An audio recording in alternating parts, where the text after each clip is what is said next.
Akunka is India's first longevity brand. So what do you mean exactly by this? We started with a clear problem statement that we want to bridge the plant consumption gap in India and globally as well. Because fiber has a direct relation to longevity. It helps you regulate your glucose level. It helps you not just in your constipation or something. It also helps you in actually reducing your inflammation as well. So that's when as a combination, plant really become a longevity food.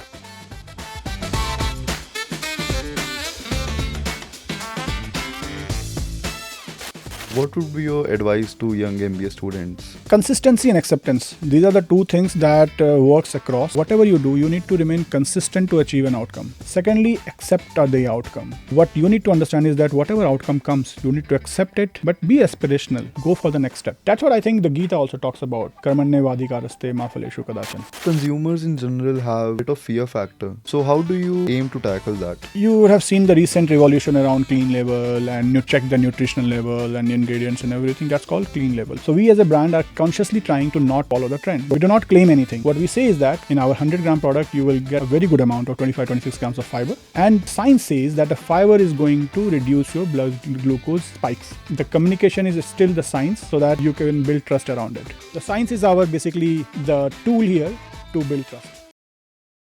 Welcome to Leadership Unplugged, where we present to you stories on transformation. Transformation not just across industries, but also within us. Today we have one of our own, an alumni of Great Lakes Institute of Management, Chennai, transformational leader and founder of Akunka, India's first longevity-based food brand. Ravi's journey spans across consulting, education, and now food science. But all of that hangs in a single thread, solving complex problems and presenting those solutions.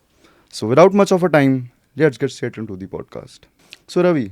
Thank you for such a great intro and pretty humbling. I'm good. I'm great. How are you? I'm good. I want to start with your experience at Great Lakes. You have been the founding member of Synergy Committee, and also during your time at Great Lakes, you founded a food startup which catered around 600 students every day. So what was those experiences like, and what sort of leadership skills did you inculcate from that experience? So Great Lakes has been a great chapter in my life. Before that, I was teaching as physics at a place in Kota.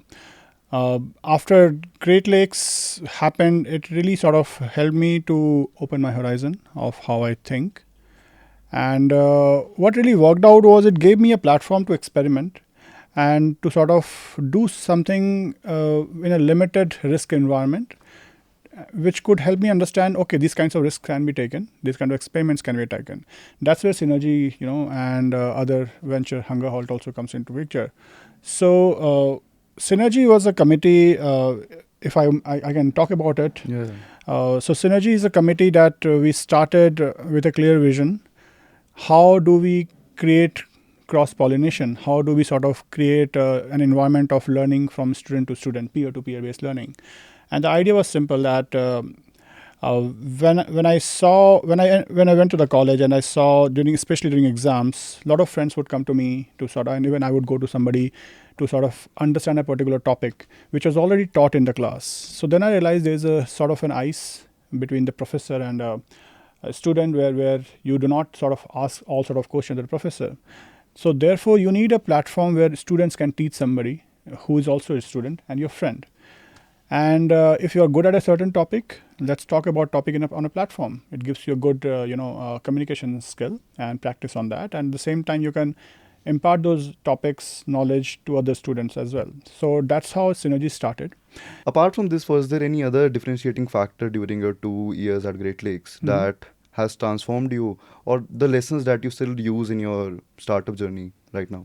Sure. So as I said, Great Lakes did provide us a platform or an opportunity to experiment. So as a part of experiment, we also were a part of a course which we and a couple of our other friends also sort of opted for, was a course in entrepreneurship.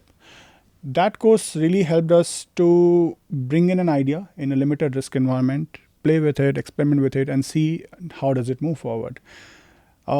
Hunger Halt was a food late night snacking startup wherein within the college, wherein we saw a gap that typically students remain awake till late night.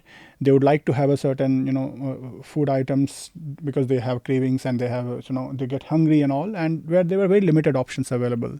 So that's when I thought, why not create a, venture here which can bridge that gap, and it worked really well. Okay. So while I was researching your background, Mm-hmm. I noticed that you had a philosophy of 5 Fs, which you truly believe in. Oh, you So read would- that? Yeah. So would you like to explain our audience on that?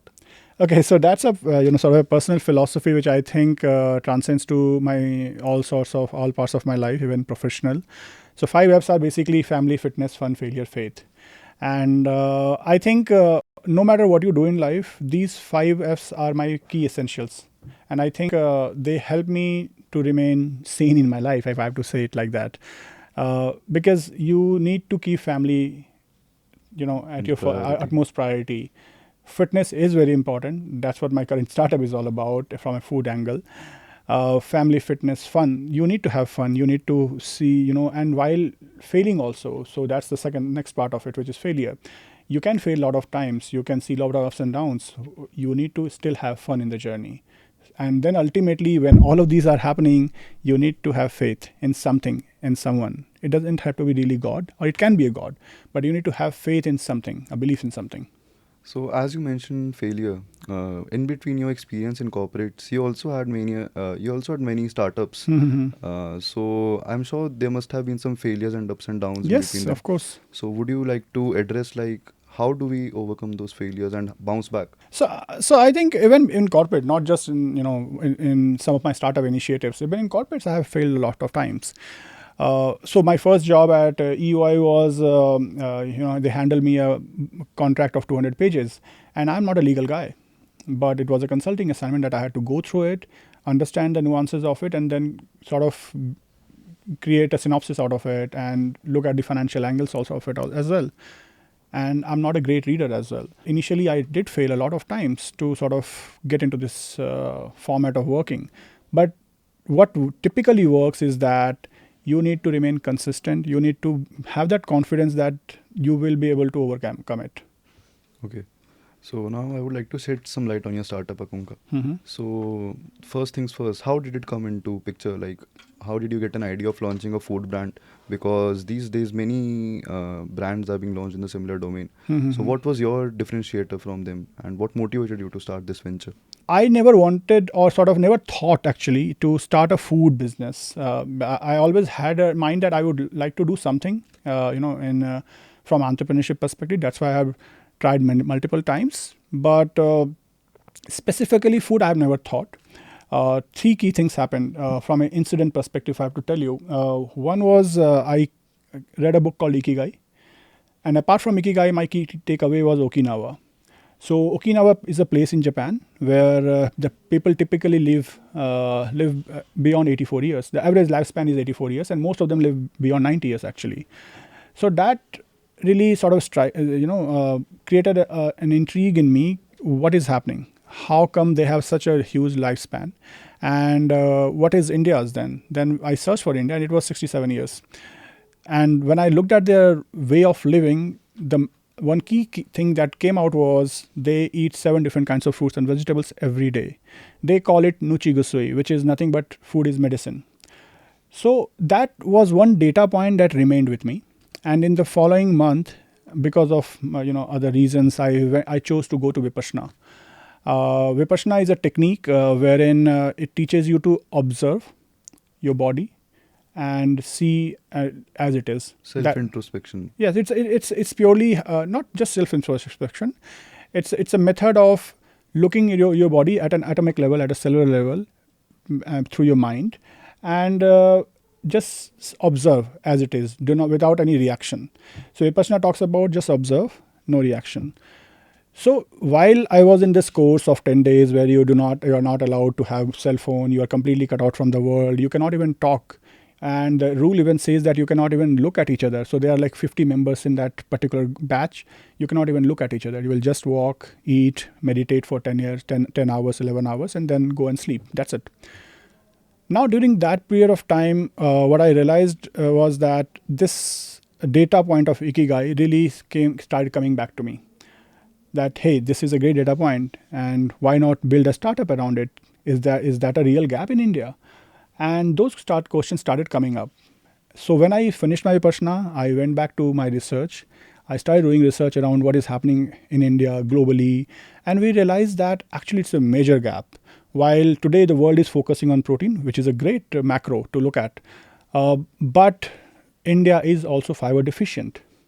An average fiber intake is 15 grams per day, and that's a big concern. People today are not eating enough fruits and vegetables, which is the average is 225 grams, and that is also pulled by some of the states who are eating higher amounts, but on an average it's very low. WHO typically recommends 400 grams.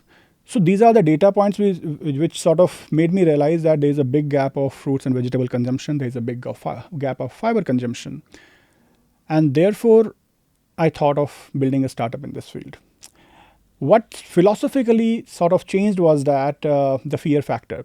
What Vipassana did or sort of helped me was when you become an observer, the fear angle goes away. And that's what helped me to actually take the plunge and go with it. Okay. But Akunka is a different story, the name of Akunka, for sure. Yeah, so what is the story behind that? Well, that was completely disconnected to the food and this whole realization. But what worked out with this name was what I was trying to build was something where you show courage to build something, and even our customers show courage and stand up for themselves when they choose product like us. And I needed some word that could put a meaning to this whole thing. And during that period of time, my son was just turning 1 year old, and he used to say Akunka whenever he used to stand on his own. So before that, we used to sort of hold him and then make him stand. But this, whenever he used to stand on his own, he used to say Akunka. So that this word really sort of remained with me. I thought, okay, this could be a great word to put it as a brand, because this gives a good meaning to what I'm building.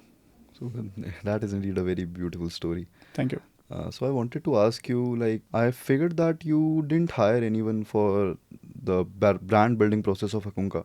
So from the white papers to, the operations of Akunka, any startup.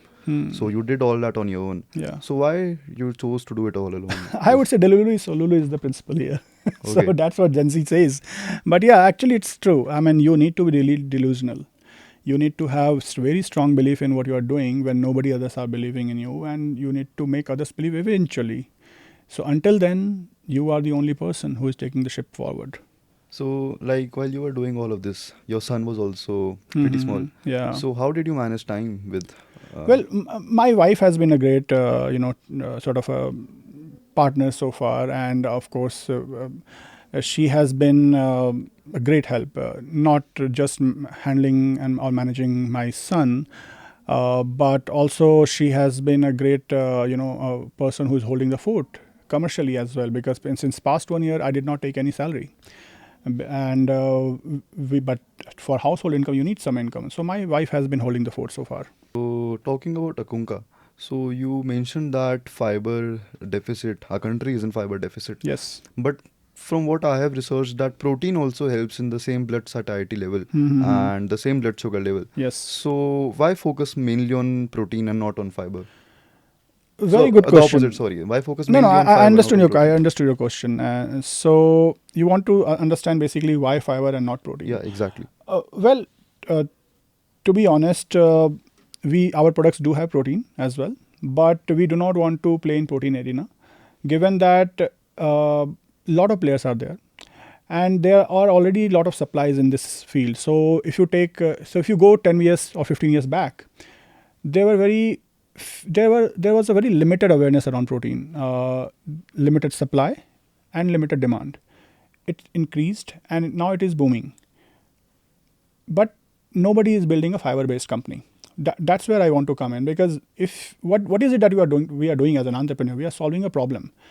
Protein is not a problem today. There are a lot of players who are coming in and trying to sort of build a business in it, but who started 10 years back, 5 years back, they are really sort of trying to solve the protein problem.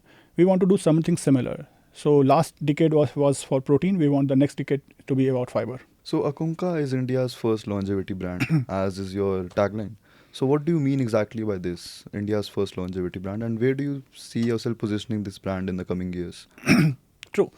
So when we started with a clear problem statement that we want to bridge the plant consumption gap in India and globally as well. So globally, it stands around 6.4 billion people.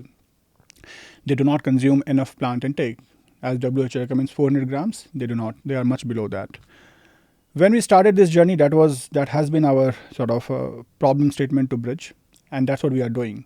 What I understood in past 1 year is that the bigger vision is actually from a longevity angle, because fiber has a direct relation to longevity. There are a lot of research papers, white papers that have been published that talk about how fiber actually helps you in longevity. If I have to sort of break it down a bit of from a science perspective, what fiber does, and what basically let's look from a first principles perspective. What typically fruit and vegetable, what do they do, or even any plant, when they go into a gut, they basically have two key things: fiber and phytonutrients, which meat cannot give you.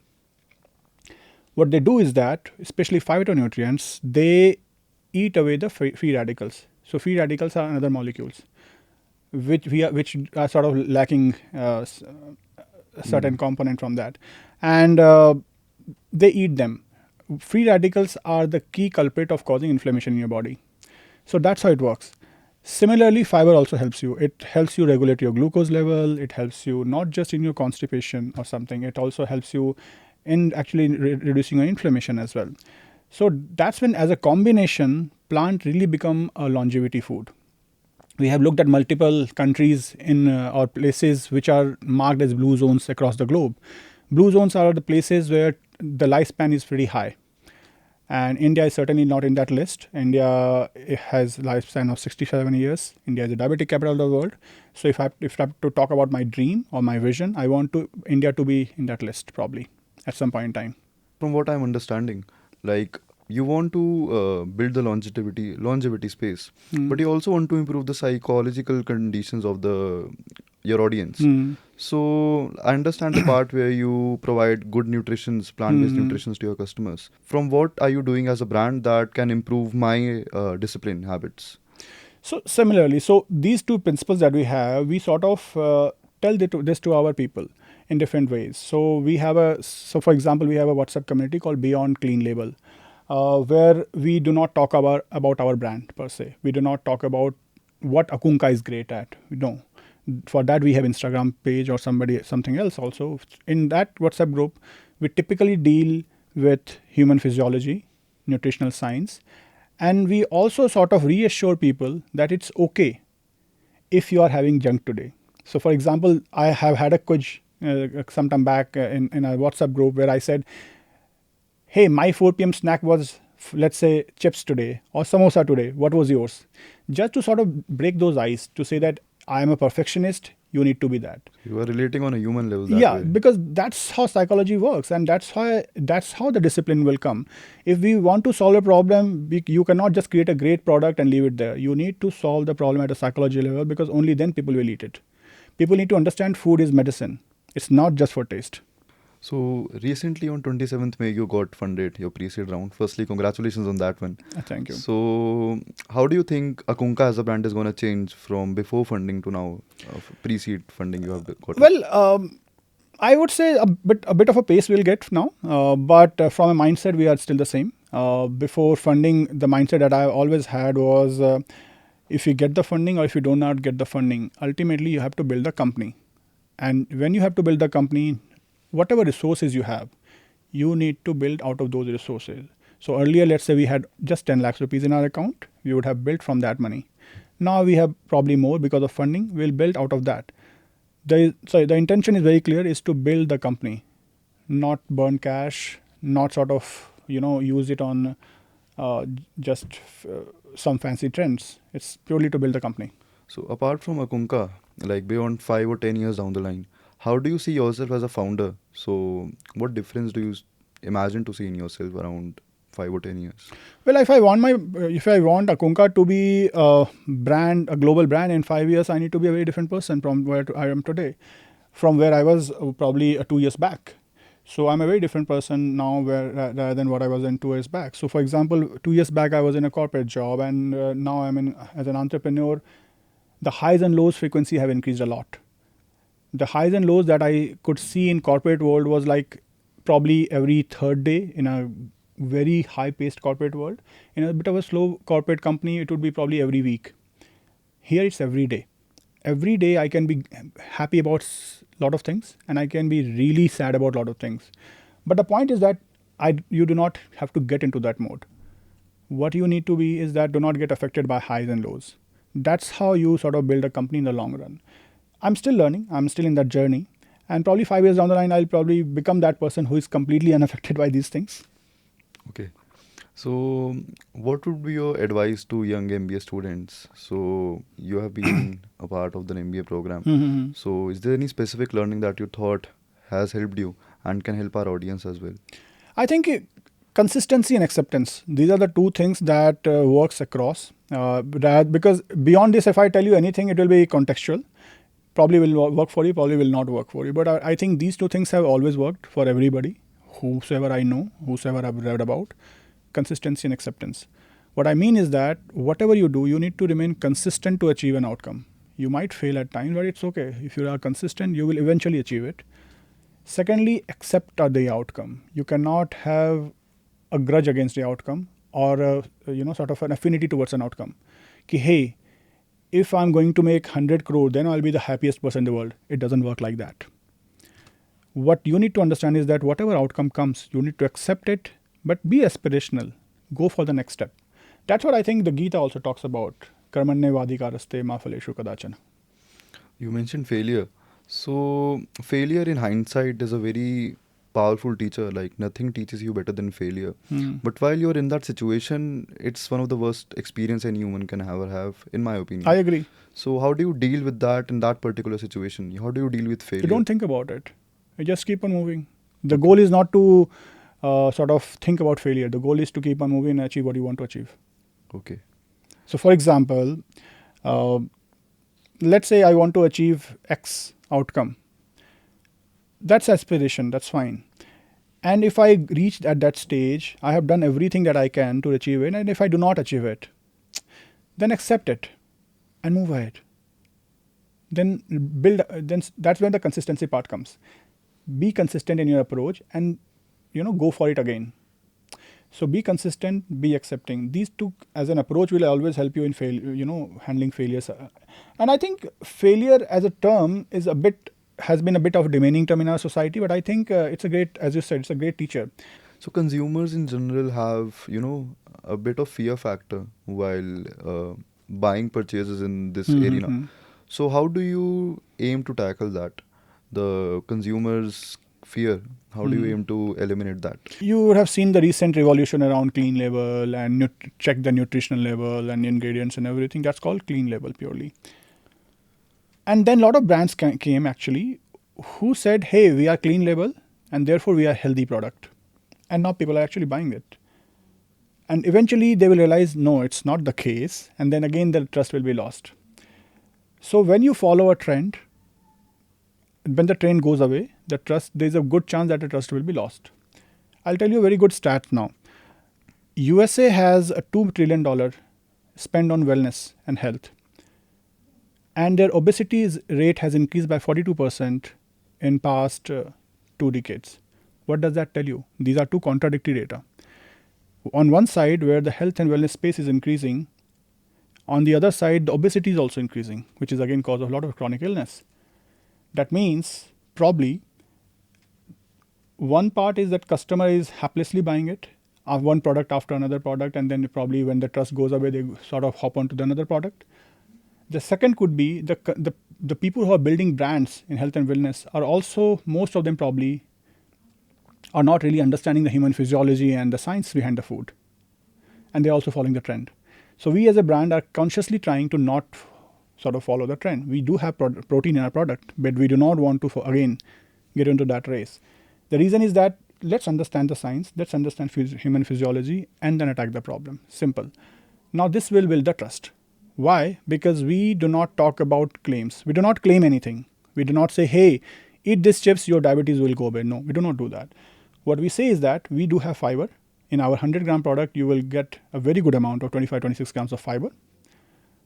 You need to have, as a man, you need to have 35 grams of fiber. As a woman, somebody would need to have 25 grams of fiber. We are just there.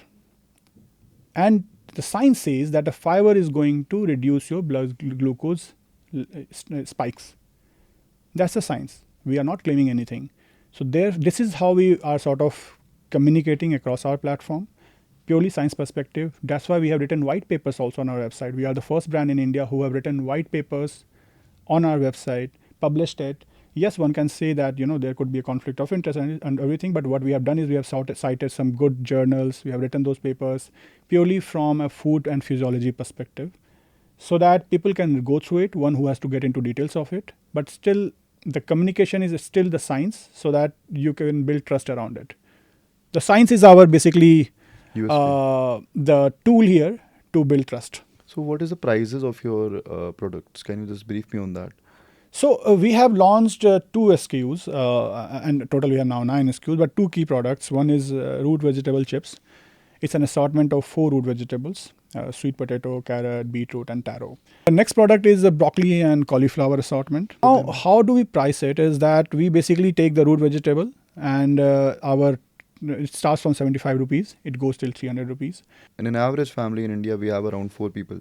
So if we go around that way, there is a 20,000 per month income for every household. Mm-hmm. So what is your target audience for this product? What sort of audience are you targeting? So our product is not for the family. This is for an individual. Now, the simple point is that who needs the product? Not everybody will need the product. One who is consuming enough amount of fruits and vegetables, like so for example, if you are consuming 500-600 grams of fruits and vegetables, then you are good to go.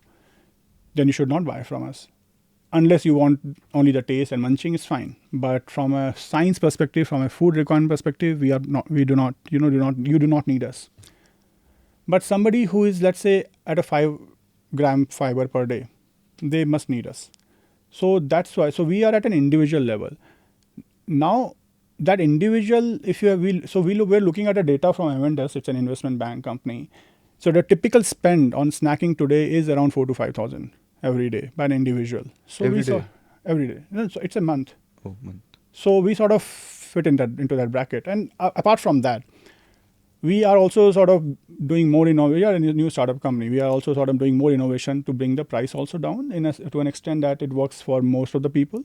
So for example, we are thinking to launch a product which can be a much lower price and probably give a similar nutritional value also by choosing the right vegetables, doing some proportions, not of course doing anything else, but yeah. So can you just tell me about the marketing strategies used by your brand? Well, so far we have not used any marketing strategy, so that's the most honest answer. We were just doing pop-ups, going there, talking to people, selling our product. So pop-up is a great tool that I have been using. I go to pop-up, I meet people, I talk to them, make them understand our brand, because this is a new category. People need to understand what we are selling, the value part, where we supply in their pantries, people enjoy our product there, we get good visibility from there. So these are some of the good basic marketing strategies that we have applied so far. What do you think sets an entrepreneur apart from a normal corporate employee? Nothing. I think everybody can be an entrepreneur. It's just as I said, the mindset is all about you cannot have a fear and you should have the consistency and acceptance. And the appetite of risk to execute. That risk appetite comes if you have the consistency and acceptance. So what is the shelf life of these products? Since we do not add any preservative, our shelf life is 6 months. 6 months. But we do use a very innovative Japanese technology to cook our chips. So therefore, at least we have 6 months of shelf life. What advice would you give to the current first year students or any MBA student about how to work in their life in the coming 2 years for their MBA program that can set them apart from the others? Just experiment. Life is all about experiments. If you will not experiment, you will not learn anything. So be it MBA, be it outside MBA, keep on experimenting. Thank you for tuning into this episode of Leadership Unplugged. I'm sure the audience must have learned a lot about Ravi and his experiences we can use in our day-to-day lives. And Ravi, thank you for teaching us that the answers we look around ourselves is sometimes right inside our gut. So yes, hopefully it's always the gut. Thank you. Have a nice day. Thank you. It was great talking to you.